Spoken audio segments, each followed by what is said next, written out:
сегодняшнем уроке, изучая новое произведение, мы разберем различные аккордовые позиции, в которых будем прижимать струны одновременно двумя пальцами левой руки. Теоретической основой урока станет тема «Случайные знаки альтерации», но об этом немного позже. Так как в будущем задания и упражнения только усложняются, считаю необходимым именно в этом уроке поговорить о постановке гитариста. Не существует единой эталонной постановки для всех из-за различных физиологических особенностей каждого человека. Но тем не менее существует ряд простых правил, следуя которым вы сможете сформировать свою индивидуальную позицию, которая в будущем поможет вам раскрыть весь свой технический и творческий потенциал.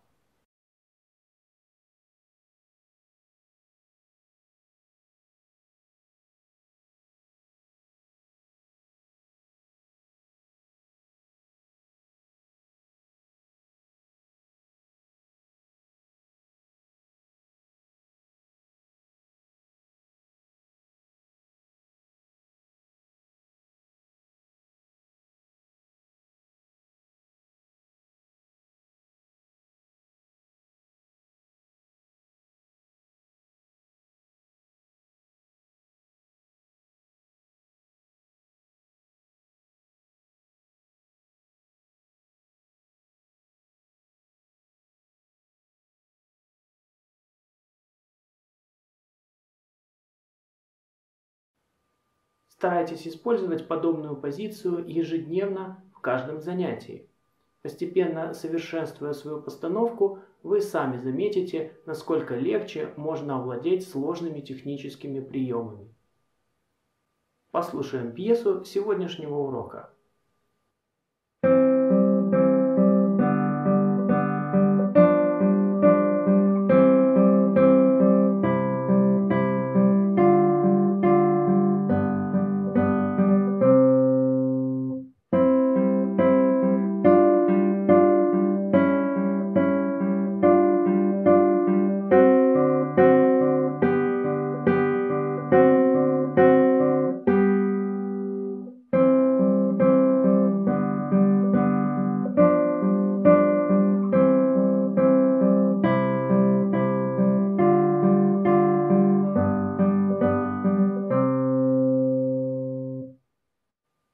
Вот такую незатейливую пьесу под названием «Прогулка» мы сегодня изучим. Давайте разберем детально каждый такт. В первом аккорде прижимаем четвертую струну на втором ладу и вторую струну на первом ладу.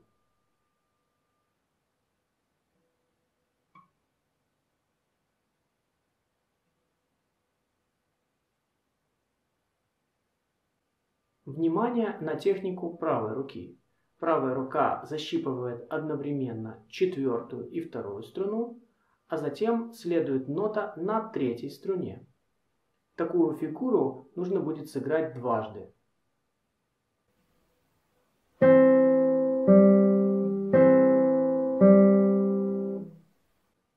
Второй аккорд очень простой.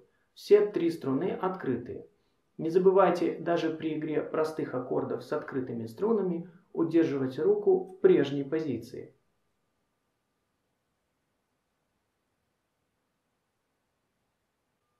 Техника правой руки сохраняется.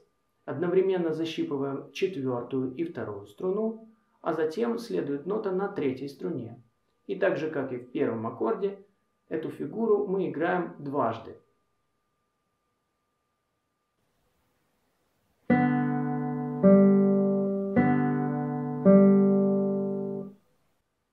В третьем аккорде прижата нота на четвертой струне на третьем ладу и на второй струне также на третьем ладу.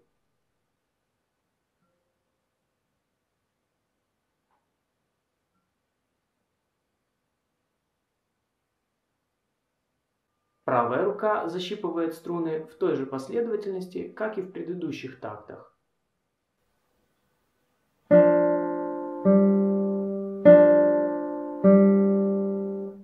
Четвертый аккорд точно такой же, как и первый. Я напомню. На четвертой струне прижимаем ноту на втором ладу на второй струне ноту на первом ладу.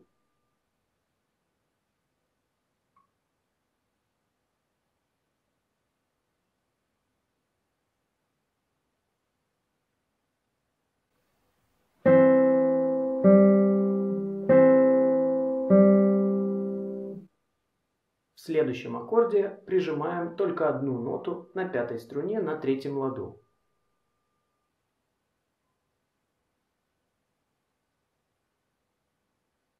Обратите внимание, что теперь техника в правой руке немного изменилась.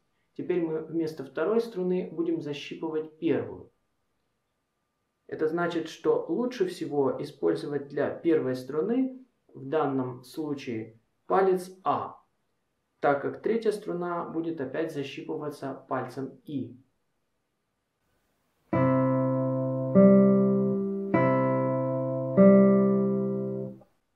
Далее прижата нота на первой струне на первом ладу.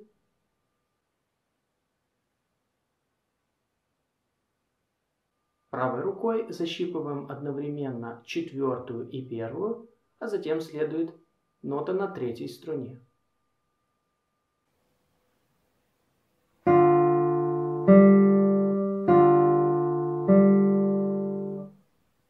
В предпоследнем аккорде первой части также прижимаем только одну ноту на шестой струне на третьем ладу.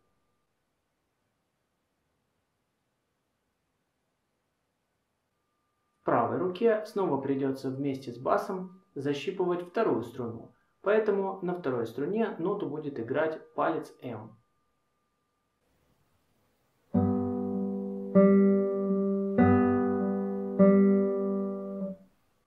И в последнем аккорде первой части прижаты две ноты на пятой струне на третьем ладу и на второй струне на первом ладу.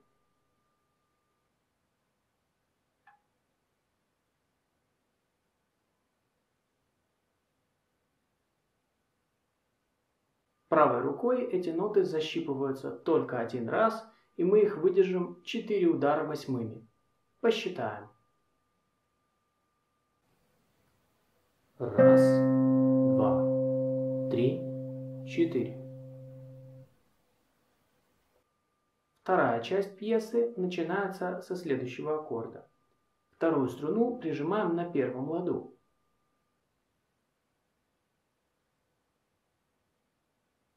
Во второй части поменялись не только аккорды, но и техника правой руки. Теперь мы одновременно защипываем две верхних струны, в нашем случае первую и вторую, а затем басовую пальцем П. И каждую фигуру мы также будем играть по 2 раза.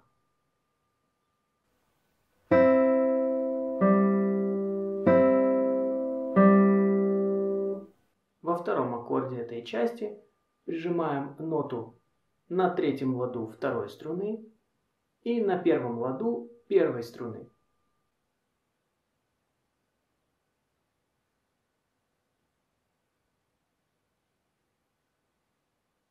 В правой руке техника сохранилась. Одновременно две первых струны и затем басовая третья.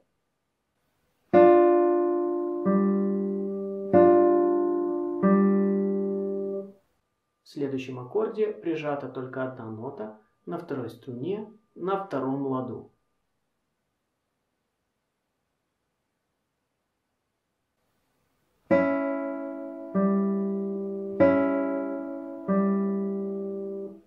Следующий аккорд уже знаком вам. Это был второй аккорд этой части. На второй струне прижимаем ноту на третьем ладу и на первой струне на первом ладу.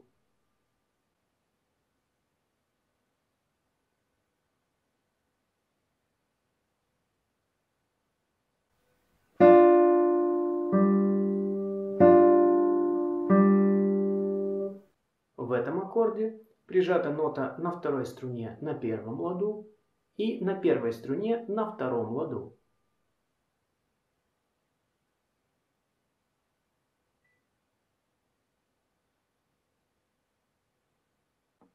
Правая рука играет бас теперь не на третьей струне, а на четвертой.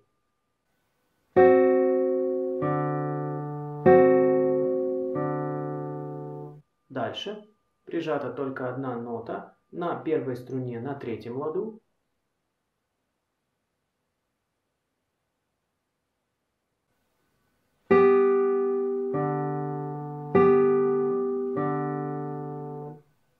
Предпоследний аккорд этой части уже вам встречался недавно, но я напомню. Вторая струна на первом ладу прижата и первая струна прижата на втором ладу.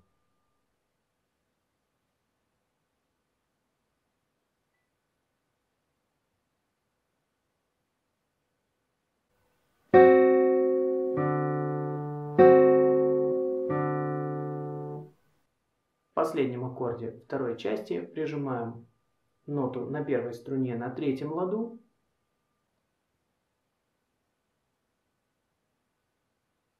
а правой рукой защипываем только один раз 3 верхних струны и посчитаем 4 удара восьмыми. Раз, два, три, 4. Ну вот, технически мы разобрали всю пьесу. Теперь традиционно обратимся к нотам и научимся разбирать эту пьесу по партитуре. Для начала очень коротко разберем теоретический вопрос урока. Вспомните тему, это случайные знаки альтерации. Знаки альтерации нужны для того, чтобы повышать или понижать высоту ноты. Вот здесь записаны 3 основных знака альтерации. Это диез, бемоль и бикар. Нам главное понять функциональную особенность каждого знака. Итак, диез повышает ноту на полтона. Технически на гитаре полтона – это расстояние в 1 лад.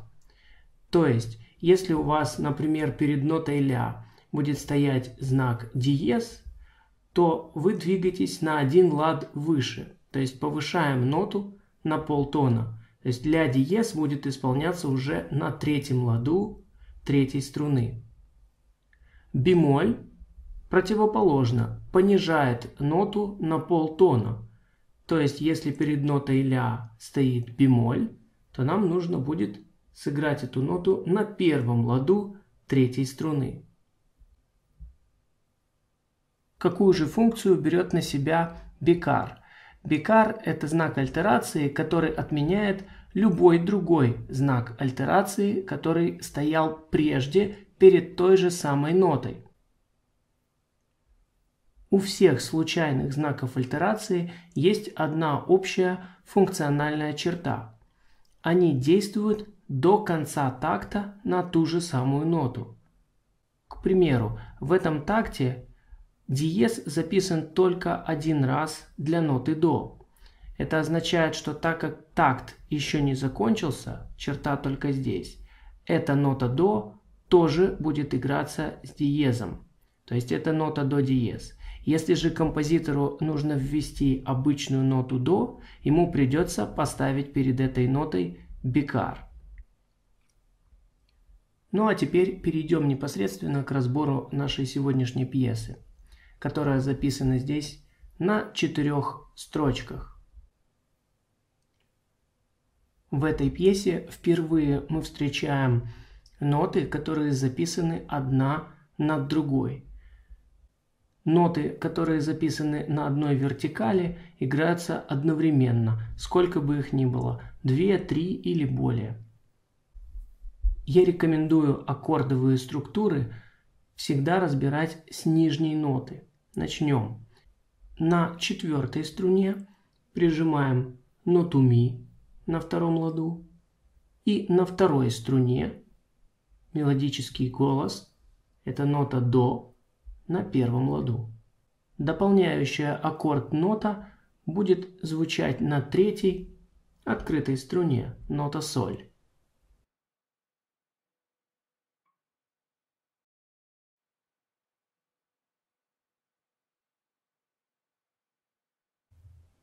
Как вы видите, этот аккорд записан дважды, и, соответственно, играем мы его 2 раза.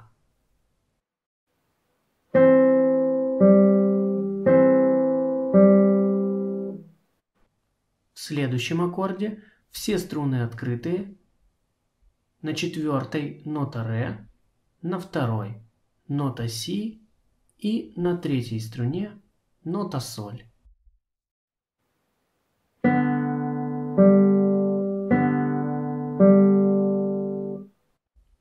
В третьем такте прижимаем третьим пальцем ноту фа на четвертой струне на третьем ладу и четвертым пальцем ноту ре на второй струне на третьем ладу.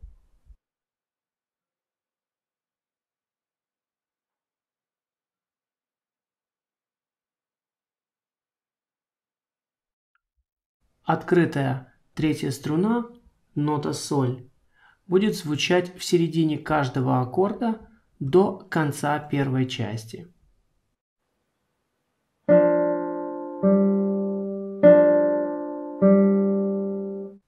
Этот аккорд в точности повторяет первый.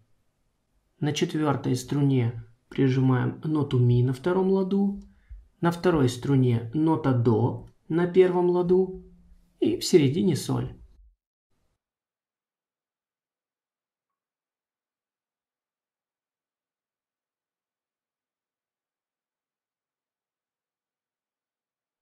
Правая рука пока еще играет бас большим пальцем, мелодию средним и аккомпанемент указательным.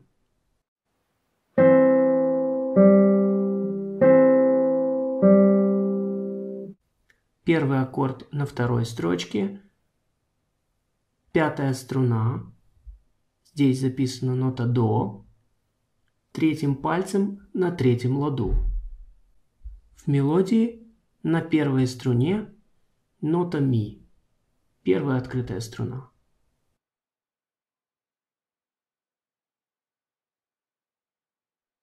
В этом такте лучше поменять немного технику правой руки. То есть на первой струне легче играть безымянным пальцем, а на третьей струне указательным.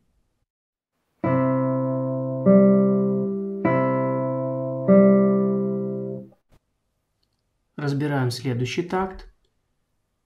В басу играем четвертую струну открытую, это нота ре, одновременно с нотой фа на первой струне на первом ладу.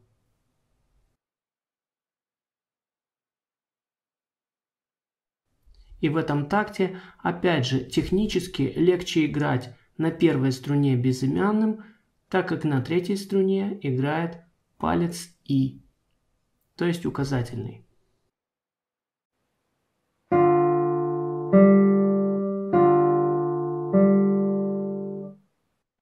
В предпоследнем аккорде на шестой струне находим ноту соль, которая прижимается на третьем ладу.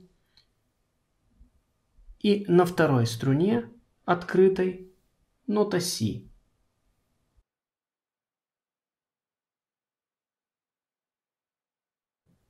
Так как в этом аккорде наверху мы играем ноты на соседних струнах, на второй и на третьей, то опять же легче вернуться к предыдущей технике, это палец М и И, то есть средний и указательный.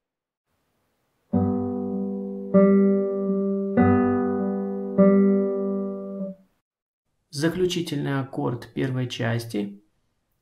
На пятой струне нота до третьим пальцем.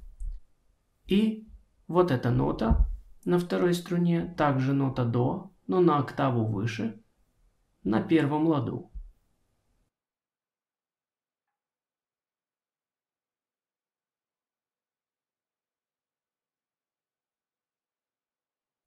Играем одновременно две половинных ноты и считаем 4 удара до конца такта.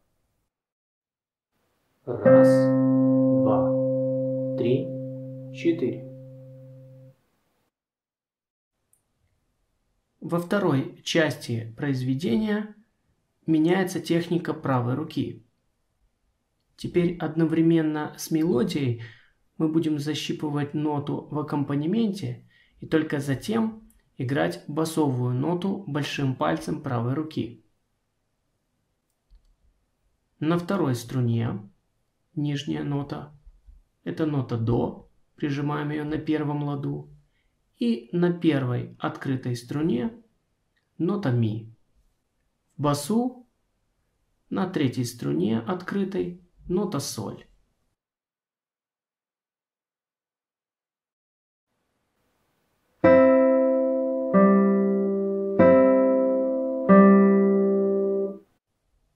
В этом аккорде прижата нота четвертым пальцем, нота ре, на второй струне на третьем ладу, и одновременно с ней звучит нота фа, первая струна, первый лад.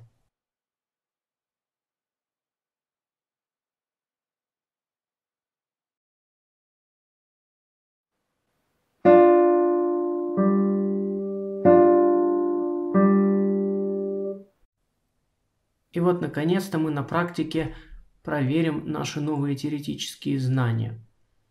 Вот здесь для ноты до записан знак альтерации диез.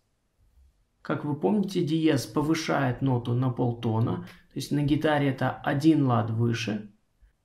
То есть до диез исполняется на второй струне на втором ладу. Не забывайте про аппликатуру, прижимаем его вторым пальцем.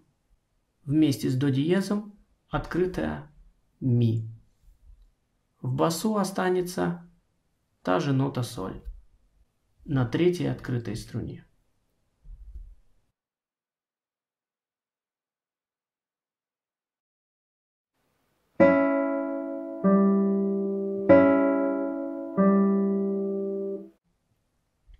Этот аккорд вы уже разбирали и играли. Он был здесь, во втором такте второй части.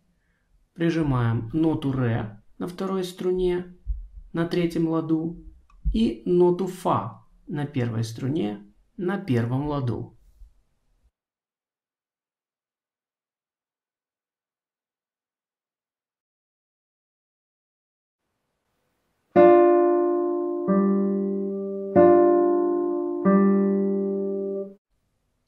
В этом такте тоже возникает диез, но уже для другой ноты. Сначала разберем нижнюю, это нота до на второй струне на первом ладу.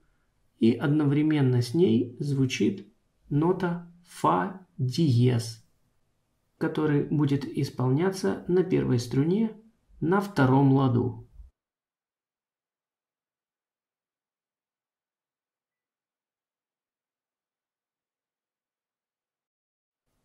Обратите внимание, что в этом аккорде меняется и нота в басу.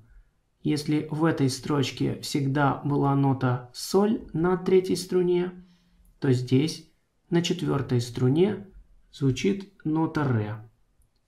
Почти до конца произведения.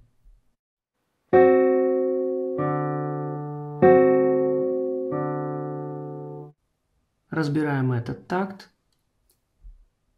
Открытая нота, нота си, вторая струна. Вместе с ней прижимаем ноту соль на первой струне на третьем ладу.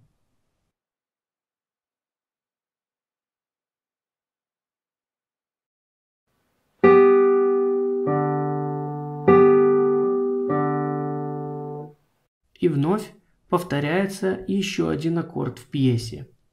Прижимаем ноту до на второй струне на первом ладу и ноту фа диез на первой струне на втором ладу.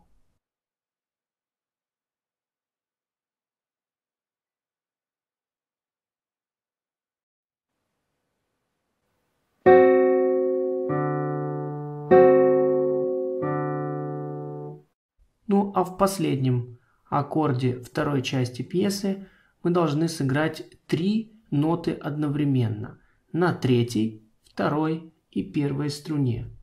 Единственная нота, которая прижата, это нота соль на первой струне на третьем ладу.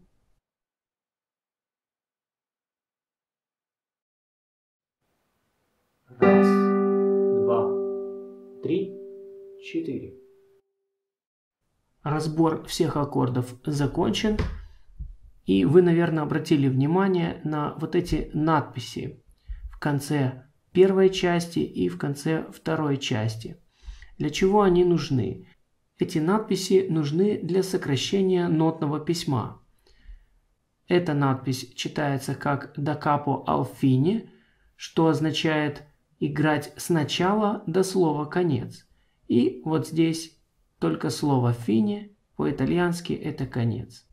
То есть, чтобы сыграть всю форму произведения правильно, необходимо сыграть первую часть, затем вторую часть и снова повторить первую.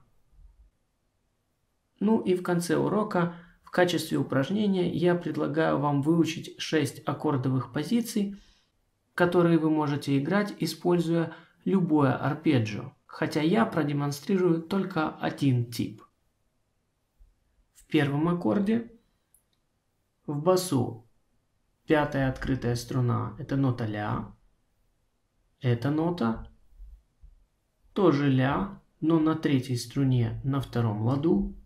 Далее нота до на второй струне на первом ладу. И на первой струне открытая нота.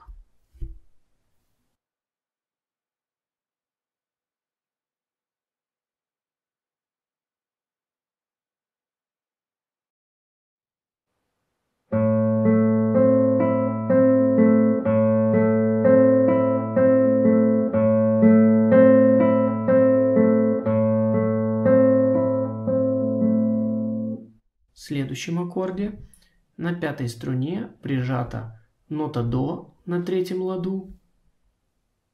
Третья струна открытая. На второй струне также нота до на первом ладу. И первая струна остается открытой.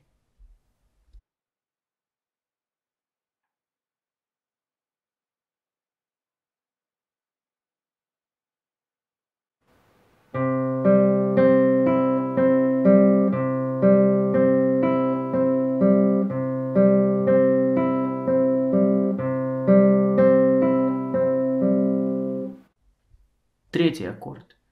На шестой открытой струне играется нота ми. Здесь нота соль диез. Вспоминаем, диез повышает ноту, значит соль диез мы будем играть на третьей струне на первом ладу. На второй струне нота, которая записана на четвертой линии нотного стана, это нота ре. Вторая струна, третий лад, и ми на первой открытой струне.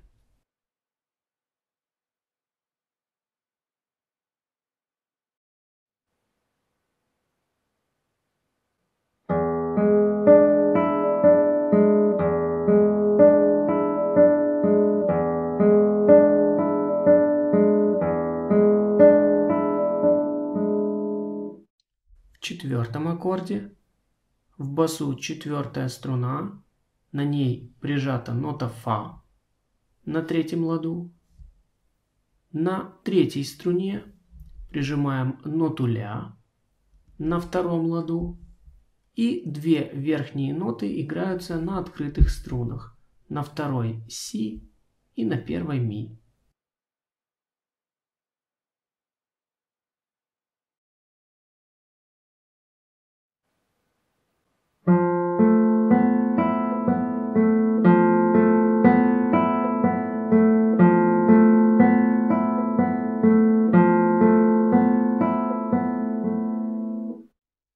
На четвертой струне прижимаем ноту ми на втором ладу. Третья и вторая струна открытые, соль и си. И на первой струне прижата нота соль на третьем ладу.